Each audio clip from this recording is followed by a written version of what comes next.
Do you think King and Conqueror, the new BBC show, was any good? Well, for me, on a historical perspective, no, I actually thought it was rubbish and didn't think it was very good at all. But from a TV show perspective, I actually enjoyed the show and liked it a lot. But from a historical perspective, I wouldn't even call it historical drama. I'd probably call it historical fantasy because a lot of the plot is just made up.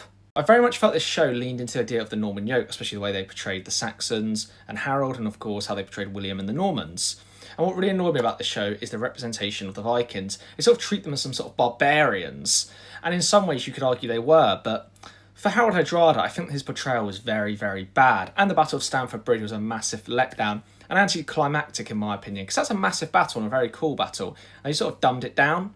Now onto the climactic battle, the Battle of Hastings. Well, watching it, I enjoyed it, but from a historical perspective, again, I didn't particularly enjoy it. The Norman force was too small, there was a lack of cavalry, and the terrain where the battle was fought, it's actually Senlac Hill, but it's more mountainous than actually hilly, and there's a lack of forests around, which this area was quite foresty during the, obviously, Saxon period, and of course, there's still quite a lot of forests around Senlac Hill today.